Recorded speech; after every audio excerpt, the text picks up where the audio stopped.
Late हुआ। एक कारण ये था कि हवाई जहाज लेट उड़ा और दूसरा कारण यहाँ हालत खराब है इस स्टेट। मैं अभी रास्ते में देख रहा था और गिन भी रहा था, बड़ी बड़ी होर्डिंग्स मैंने देखी। तो मैंने हमारे अमन सिंगला जी बैठे, इनसे पूछा कि ये एक होर्डिंग कितने की होगी? बोले 1 1.5 लाख की। मैंने कहा ये पैसा कहाँ से आ रहा? तो जवाब में हंस दिए, मुस्कुरा दिए। मैं दिल्ली से आ रहा हूं। दिल्ली में जो ठगी की दुकान बंद हुई उसका नुकसान पंजाब को बहुत हुआ। दिल्ली को तो फायदा हुआ कि वो ठगी की दुकान बंद हुई, लेकिन पंजाब पर प्रेशर बढ़ गया, वजन बढ़ गया, बर्डन बढ़ गया। पंजाब में आप लोगों ने, आप लोग मतलब पंजाब के लोगों ने आम आदमी पार्टी या आपकी सरकार चुनी। सरकार का जो मुखिया है सिर्फ नाम भर का मुखिया है। हम तो बचपन से भगत सिंह का नाम पढ़ पढ़ के बड़े हुए हम सब। पगड़ी का रंग उन्होंने भगत सिंह जी वाला रखा, लेकिन पंजाब का सम्मान दिल्ली दरबार के आगे झुक झुक कर खत्म करने की साजिश है। क्या आपको इसलिए चुना था कि आप हुकुम हुजूरी बजाएं दिल्ली की, दिल्ली दरबार की? पंजाब का पैसा केजरीवाल को हेलीकॉप्टर में घुमाने के लिए, हवाई जहाज में घुमाने के लिए, जेड सिक्योरिटी दिलवाने के लिए, क्या इसलिए था? पंजाब तो कर्ज के तले दब रहा है और वो साहब कभी गुजरात घूमने चले जाते हैं पंजाब के हवाई जहाज में, कभी कहीं और घूम रहे हो। पैसा किसका? पंजाब का पैसा। ये बात करते हैं कि वे नशा दूर करेंगे। आधा कैबिनेट इनका दिल्ली का नशे के व्यापार की वजह से जेल में था। आधे से ज्यादा लोगों पर नशे की वजह से केस चल रहे हैं। ये नशा दूर करेंगे? एक अय्याशी वाली जिंदगी केजरीवाल की, उसका पैसा पंजाब का किसान, पंजाब का जवान, पंजाब का व्यापारी क्यों देगा? ये शिकायत पूरे देश को है, पूरे पंजाब को है और सब हैरान है कि आम आदमी अपने आप को बोलते हैं और क्या खास शौक पाले। 2-2 राज्यों की जेड सिक्योरिटी किसी एक मुख्यमंत्री को, एक्स चीफ मिनिस्टर को मिली हो तो वो एक आदमी। 2 राज्यों की जेड सिक्योरिटी, क्या करोगे साहब? ये तो कहते थे ना बंगला लूंगा, ना गाड़ी लूंगा, ना सिक्योरिटी लूंगा। अब 2-2 राज्यों की सिक्योरिटी लेकर घूम रहे हैं। 100-100 गाड़ियां काफिले में, 150 गाड़ियां काफिले में। मैंने अभी, मुझे आशु भाई बता रहे थे कि कल वो घोषणा करके गए कि यहां से जितवा दो, मंत्री बना दूंगा। भाई हम ये भी पूछना चाहते हैं कि हटाओगे किसको, वो भी नाम बता दो। किसी को हटाओगे तभी ना उसको मंत्री बनाओगे। तो बताइए किसको हटाओगे? ये चुनौती देते हैं हम। फिर कहते हैं कि यहां किसी और पार्टी का एमएलए जीतेगा तो काम नहीं होने दूंगा। ये धमकी देने की बात है। पंजाब क्या धमकी से डरता है? पंजाब को आप डरा के वोट लेंगे और पंजाब आपको वोट दे देगा? ये संभव ही नहीं है, ये इम्पॉसिबल है, ये नहीं हो सकता। आपका मुखिया भले झुकता होगा दिल्ली दरबार के आगे, पंजाब नहीं झुकता है। पंजाब डरता नहीं है। पंजाब को धमकाइए मत। ये आशु है इसका नाम, ये शेर है, ये काम करवाना जानता है। 1000 करोड़ के काम हम गिन रहे थे, करा चुके। आप अगले 2 साल इनकी सरकार है, ये इन 2 सालों में भी काम कैसे करा के दिखाएगा ये आप जानते हैं। इस आदमी में वो गुण है और इनको तंग करने में कोई कसर नहीं छोड़ी। ये तो कोर्ट से बाइज्जत निकल कर आए नहीं, उन्होंने तो पूरी कसर निकाल दी थी इनको कैसे फंसा के रखना है, उलझा के रखना है। लेकिन ये डरा नहीं। इसलिए ये लुधियाना वेस्ट के लोग, पंजाब सूबे के लोग, पूरे देश के लोग जानते हैं कि पंजाब डरता नहीं है, आशु डरता नहीं है। डराओ मत। और मैं आपको ये वादा करके जा रहा हूं कि जो लुधियाना वेस्ट में आज होगा, अच्छों का घमंड टूटेगा। देखिए, लोग थोड़ा बहुत झूठ बर्दाश्त कर लेते हैं अपने नेताओं से, धोखा बर्दाश्त नहीं करते। जो पंजाब के साथ हुआ वो धोखा है, और वो धोखा सुना है। दिल्ली से टीम आई, उगाही करने वाली टीम, पंजाब से उगाही करती है, दूसरी टीम नोट गिनती। चेयरमैन बाहर से ला के बनवाए जा। पंजाब की इज्जत के साथ ये खिलवाड़ जो किया जा रहा है, दिल्ली वाले आकर जो कर रहे हैं, ये बर्दाश्त नहीं होगा। आशु जी के पास एक विजन है, चिंता है इनके मन में, और ऐसा शख्स जिसके पास एकदम स्पष्ट विजन है, वो लुधियाना वेस्ट के लोगों के लिए बहुत कुछ कर गुजरेगा। इसमें किसी को कोई शक, कोई शुबा नहीं हो। जब 2022 में हम घूम रहे थे चुनाव में, वो एक नारा लगाता था, एक मौका एक मौका। मैं पूरा नारा नहीं बताऊंगा। और जहरीले नाक को कोई मौका देता है? कोई कहता है कि भाई जहर का एक मौका दे दो, एक बार जहर ले लो। जहर एक बार लो या 2 बार लो, जहर जहर होती।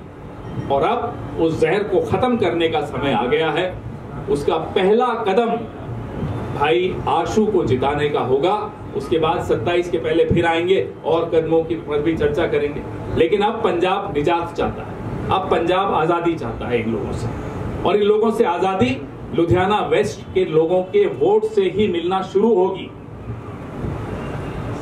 पंजाब की जो हालत है, नौजवान की जो हालत है, किसान की हालत, व्यापारी की हालत, कोई चिंता नहीं इन लोगों को। पिछले 3 सालों से लगता ही नहीं है कि पंजाब का कोई बड़ी वारिस है, कोई नहीं लगता। छोड़ दिया पंजाब को दिल्ली वालों के भरोसे। अब आपके सवाल, क्योंकि आप भी लेट हो रहे हैं, सवाल पूछिए फिर आगे। दारूचंद जी इनके मंत्री हैं, अभी इन्होंने प्रेस कॉन्फ्रेंस की है। उन्होंने कहा कि इनके पास कोई मुद्दा नहीं, बार बार यही बात कह रहे कि ये दिल्ली से है, दिल्ली से है, यहाँ रहना चाहते हैं, बार बार यही बात हो जाती है। अब आपको मैं नाम भी बताऊं, दिल्ली से एक आदमी इनकी एक महिला नेता को मारपीट करके यहां आकर बैठ गया या नहीं बैठ गया? सब जानते हैं उसका नाम। कहां कहां से किस किस राज्य से लाकर यहां लोग बैठाए जा रहे हैं। तो इसका जवाब देना पहले। ये बोलने से थोड़ा ही काम चल जाएगा कि इनके पास मुद्दा। हमारे पास बहुत मुद्दे हैं। पंजाब का एक एक व्यक्ति का, एक एक शख्स का मुद्दा हमारा मुद्दा है। किसान का मुद्दा हमारा मुद्दा है, व्यापारी का मुद्दा हमारा मुद्दा है, बेरोजगार नौजवान का मुद्दा हमारा मुद्दा है, लॉ एंड ऑर्डर का मुद्दा हमारा मुद्दा है। आज नशे की क्या हालत है, ड्रग्स की क्या हालत है, ये मुद्दा नहीं है क्या? और इन मुद्दों पर इनका ध्यान इसलिए नहीं जाता कि ये दिन भर उगाही के काम में लगे हुए हैं। उन्होंने स्कैम उजागर किया है संजीव अरोड़ा जी के खिलाफ, आप क्या कहेंगे, आपकी प्रतिक्रिया क्या है? इंडिविजुअल मैं कोई किसी पे अटैक नहीं करूंगा। सरकार स्कैम है तो बीजेपी वालों ने बताया। अभी मैं किसी के ऊपर इंडिविजुअली कोई अटैक नहीं करूंगा। मेरे ऊपर अटैक हो रहे हैं, होने दो। कल दिन में आप लोगों ने सबने देखी है रैली, सुबह वो शुरू आशु से किया और आखिर आशु तक था, तो मैं तो सह रहा हूँ साहब। It's public versus Kejriwal. Generally मैं इंटरेक्ट बहुत कम करता हूँ पत्रकारों से, पर आज खेड़ा साहब ने बोला है,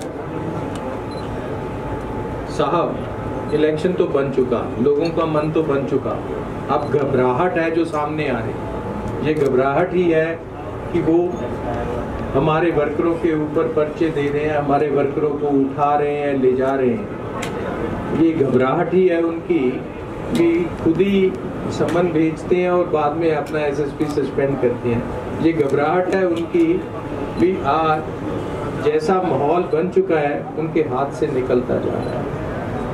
सब लोग जानते हैं यहाँ के मुद्दे क्या हैं। जितने मुद्दे हैं उनकी तरफ से ध्यान हटा के किसी और की तरफ ले जाना चाहते हैं। जो मुद्दे बने भी हैं वो इसी कारण बने हैं कि जो पंजाब वाले हैं वो यहाँ गवर्नेंस नहीं दे रहे, गवर्नेंस बाहर से आ रही है। जिनको पंजाबियों की यहाँ पता ही नहीं तकलीफें क्या है, तो वो उनको दूर कैसे करें। बेसिकली यही चीज़ें है। यहाँ अगर लॉ एंड ऑर्डर है, लोएस्ट लेवल पे है, ड्रग आपके सामने है, अभी 31 मई को हम खत्म कर देंगे, सारा पंजाब नशा मुक्त हो जाएगा, ऐसी बात एक इवेंट क्रिएट करते हैं और 1 महीना आपको काम पे लगा के रखते हैं, आपको भी। तो उसके बाद 1 महीने बाद आप भी नहीं पूछते भी ये हुआ क्यों नहीं। उनसे पूछना चाहिए था 1 जून को क्या हुआ। सारे एसएसपी सस्पेंड होने थे, हो गए, नशा खत्म हो गया। रोज अखबारों में, अब बठिंडा में हो गया, रोज नशा से लड़के मरते जा रहे हैं, हमारी जवानी खत्म। क्या ये मुद्दा नहीं है? क्या ये मुद्दा नहीं है भाई? यहाँ के जितने डिपार्टमेंट आज तकरीबन बंद हो चुके हैं, क्या ये मुद्दा नहीं है भी? आज लुधियाना का डीटीओ ऑफिस काम नहीं कर रहा, ये मुद्दा नहीं है भी? 6-6 महीने गाड़ियों की आरसी नहीं मिल रही और जहाँ ड्राइविंग लाइसेंस रिन्यू नहीं हो रही, क्या ये मुद्दा नहीं है? बिजली बोर्ड की पोजीशन क्या है? अगर इलेक्शन है तब भी बिजली नहीं मिल रही, ये मुद्दा नहीं है? तो 19 के बाद क्या होगा? पर हो क्या रहा है भाई? हम पैच लगवा रहे हैं, हम फॉगिंग करवा रहे हैं, हम सफाई करवा रहे हैं। ऐसे मुद्दों के ऊपर से ध्यान हटाना उनका काम है। हमारा बिल्कुल फोकस है अभी पंजाब के हाथ से। पंजाब की जो हुकूमत है वो निकल गई और हम, जो खेड़ा साहब ने बोला है, आज पंजाब की जनता इनकी जो बाहर वालों की गुलामी से आज़ादी चाहती है और वही इलेक्शन का मेन मुद्दा है। ठीक है सर, थैंक यू। आशू जी, लगातार ਤੁਸੀਂ ਜਿਹੜਾ ਕੰਪੇਨ ਕਰਨ ਜਾ ਰਹੇ ਹੋ, ਲੋਕ ਜਿਹੜੇ ਆ ਤੁਹਾਨੂੰ ਕਿਸ ਤਰ੍ਹਾਂ ਦੀ ਸਮੱਸਿਆਵਾਂ ਦੱਸ ਰਹੇ ਆ ਇਸ ਟਾਈਮ ਦੇ ਵਿੱਚ? ਲੋਕਾਂ ਨੇ ਸਮੱਸਿਆਵਾਂ ਤਾਂ ਦੱਸਣੀਆਂ ਜੇ ਮੈਨੂੰ ਪਤਾ ਨਾ ਹੋਣ। ਸਮੱਸਿਆਵਾਂ ਦਾ ਤਾਂ ਅੰਬਾਰ ਲੱਗਿਆ ਪਿਆ ਔਰ ਸਮੱਸਿਆ ਦੀ ਜੜ ਇਹ ਹੈ ਜਿਹੜਾ ਬਾਹਰੋਂ ਆਇਆ ਹੋਇਆ ਔਰ ਇਹ ਇਲੈਕਸ਼ਨ ਵੀ ਉਹਦੇ ਹੈ। ਸੰਜੀਵ ਤਾਂ ਜਿੱਦਾਂ ਮਾਨ ਸਾਹਿਬ ਬਾਰੇ ਖੇੜਾ ਸਾਹਿਬ ਨੇ ਕਿਹਾ, ਮੈਂ ਸੰਜੀਵ ਤਾਂ ਇੱਥੇ ਚਿਹਰਾ ਹੈ, ਪਿੱਛੇ ਏਜੰਡਾ ਕੀ ਹੈ? ਉਹ ਜਦੋਂ 3-3.5 ਸਾਲ ਪਹਿਲਾਂ, 3.5 ਮਹੀਨੇ ਪਹਿਲਾਂ ਕੈਂਡੀਡੇਟ ਅਨਾਉਂਸ ਕਰਿਆ ਸੀ, ਲੋਕ ਉਦੋਂ ਹੀ ਸਮਝ ਗਏ ਸੀ। ਆਸ਼ੂ ਜੀ, ਇੱਕ 19 ਤਰੀਕ ਨੂੰ VOTING ਹੋਣੀ ਹੈ, 20 ਤਰੀਕ ਨੂੰ ਮੰਤਰੀ ਬਣਾਉਣ ਦੀ ਗੱਲ ਕਰ ਰਹੇ ਆ, ਜਦਕਿ ਰਿਜ਼ਲਟ ਤਾਂ 23 ਨੂੰ ਆਉਣਾ। ਸਾਹਿਬ ਕੌਣ ਰੋਕਦਾ ਸੀਗਾ? ਫਰਵਰੀ ਤੋਂ ਹੁਣ ਤੱਕ ਕਿਉਂ ਵਿਚਾਰੇ ਨੂੰ ਸੜਕੋ ਸੜਕੀ ਕੀਤਾ ਹੋਇਆ? ਬਣਾ ਦਿੰਦੇ ਨਾ ਮੰਤਰੀ, ਕਿਉਂ ਰੋਕਿਆ ਹੋਇਆ ਉਹਨਾਂ ਨੂੰ? ਹੁਣ ਵੀ ਲੋਕਾਂ ਨੂੰ ਇੱਕ ਹੋਰ ਝੂਠ ਦੇ ਕੇ ਜਾ ਰਹੇ ਵੀ ਮੈਂ 20 ਨੂੰ ਬਣਾਉਂਗਾ। ਉਦੋਂ ਸੁਣਦੇ ਸੀ ਮੰਤਰੀ ਬਣਾ ਰਹੇ ਆ, ਸੌਦਾ ਨਹੀਂ ਬਣਿਆ, ਡਿਪਟੀ ਮੁੱਖ ਮੰਤਰੀ ਬਣਾ ਰਹੇ ਆ, ਹੁਣ ਕੱਲੇ ਮੰਤਰੀ ਤੇ ਕਿਉਂ ਆ ਗਏ? ਕੀ ਉਹਦੇ ਅੰਦਰ ਦੀ ਕੰਸੀਡਰੇਸ਼ਨ ਹੈ ਜਿਹੜੀ ਪੂਰੀ ਨਹੀਂ ਹੋ ਰਹੀ? ਤੁਸੀਂ ਹੀ ਸਾਰਿਆਂ ਨੇ ਆਪਣੇ ਚੈਨਲਾਂ ਤੇ ਚਲਾਇਆ, ਸਾਰਿਆਂ ਨੇ ਅਖਬਾਰਾਂ 'ਚ ਲਿਖਿਆ ਵੀ ਹੁਣ ਉਹਨਾਂ ਨੂੰ ਉਪ ਮੁੱਖ ਮੰਤਰੀ ਬਣਾ ਰਹੇ। ਹੁਣ ਕੱਲ ਵਿਚਾਰਿਆਂ ਨੂੰ ਫਿਰ ਮੰਤਰੀ ਤੇ ਲੈ ਆਏ। ਇੱਕ MP ਮੰਤਰੀ ਬਣ ਸਕਦਾ? ਹਾਂਜੀ, ਇੱਕ MP ਮੰਤਰੀ ਬਣ ਸਕਦਾ? ਸਰ ਬਣ ਸਕਦਾ ਕਿ ਨਹੀਂ ਬਣ ਸਕਦਾ ਉਹਨਾਂ ਨੂੰ ਪੁੱਛਿਓ, ਪਰ ਰੋਕ ਕੌਣ ਰਿਹਾ ਹੈ? ਬਣਾਓ ਤੇ ਉਹਨਾਂ ਤੋਂ। ਅਗਰ ਉਹ ਪਾਰਟੀ ਦੇ ਬੜੇ ਲਾਇਲ ਨੇ, ਲਾਇਲ ਵਲੰਟੀਅਰ ਨੇ, ਆਪਣੇ ਸੁਪਰੀਮੋ ਲਈ ਦੇ ਦੇਣਾ ਅਸਤੀਫਾ। ਸਰ ਹਾਰ ਜਿੱਤ ਤੋਂ ਵੀ ਨਹੀਂ? ਉਹ ਸਾਹਿਬ ਮੈਂ ਤਾਂ ਅੱਜ ਤੋਂ 1.5 ਮਹੀਨਾ ਪਹਿਲਾਂ ਕਿਹਾ ਸੀਗਾ ਵੀ ਅਸਤੀਫਾ ਦੇ ਕੇ ਇਲੈਕਸ਼ਨ ਲੜਨ, मंत्री बनन, इस्तीफा दें, इलेक्शन लड़न, क्यों नहीं कहते इस्तीफा? हिम्मत दिखानी चाहिए सर। ठीक है सर, थैंक यू जी। ਸਾਰੇ ਕਾਂਗਰਸ ਦਾ ਪਰਿਵਾਰ ਹੈ, ਸਾਰੇ ਇਕੱਠੇ ਜੀ ਜੀ। ਇਹ ਤਾਂ ਐਵੇਂ ਉਹਨਾਂ ਵੱਲੋਂ ਉਹ ਚੀਜ਼ਾਂ ਫਲਾਈਆਂ ਗਈਆਂ, ਸਾਰੇ ਆਪਣਾ ਕੰਮ ਕਰ ਰਹੇ ਆ ਔਰ 23 ਤਰੀਕ ਨੂੰ ਜਦੋਂ ਰਿਜ਼ਲਟ ਆਏਗਾ ਤਾਂ ਉਹਨੇ ਪਤਾ ਲੱਗ ਜਾਏਗਾ ਕਿ ਕਾਂਗਰਸ ਕਿੰਨੇ ਵੱਡੇ ਮਾਰਜਨ ਨਾਲ ਇਲੈਕਸ਼ਨ ਜਿੱਤ ਗਈ। ਸਰ ਤੁਹਾਡੇ ਆਪਣੇ ਇਲਾਕੇ ਦੇ ਵਿੱਚ ਬੋਰਡ ਲੱਗੇ ਹੋਏ ਨੇ ਅਰੋੜਾ ਸਾਹਿਬ ਜੀ ਦੇ, ਕੀ ਕਹੋਗੇ ਉਹਦੇ ਬਾਰੇ? ਕਿਉਂਕਿ ਇਲੈਕਸ਼ਨ ਵੈਸਟ ਦੇ ਵਿੱਚ ਹੈ ਤੇ ਈਸਟ ਦੇ ਵਿੱਚ ਬੋਰਡਾਂ ਦਾ ਕੀ ਕੰਮ? ਸਰਕਾਰ ਦਾ ਜਿਹੜਾ ਉੱਥੇ ਬੈਂਗਲੌਰ 에ਅਰਪੋਰਟ ਤੇ ਵੀ ਲੱਗਿਆ ਇੱਕ ਇਹਨਾਂ ਨੇ ਯੂਥ ਨਸ਼ੇ ਵਿਰੁੱਧ ਜਿਹੜੀ ਕੰਪੇਨ ਚਲਾਈ ਹੈ, ਤੁਸੀਂ ਪੂਰੇ ਪੰਜਾਬ ਦੀਆਂ ਪ੍ਰਿੰਟਿੰਗ ਪ੍ਰੈਸ ਚੈੱਕ ਕਰ ਲਓ, ਸਾਰਿਆਂ ਦੇ ਪੰਫਲੇਟ ਛਪ ਰਹੇ ਆ, ਉਹ ਸਾਰੇ ਡਿਸਟ੍ਰੀਬਿਊਟ ਹੋਣਗੇ। ਨਸ਼ਾ ਖਤਮ ਹੋਇਆ ਕਿ ਨਹੀਂ ਹੋਇਆ, ਪੰਜਾਬ ਤੇ ਕਰਜ਼ਾ ਹੋਰ ਚੜ ਜਾਏਗਾ। ਸੋ ਇਸ ਕਰਕੇ ਵੋਟ ਤਾਂ ਇਹਨਾਂ ਨੇ ਸਾਰੇ ਪਾਸੇ ਲਗਾਏ। Thank you. Thank you.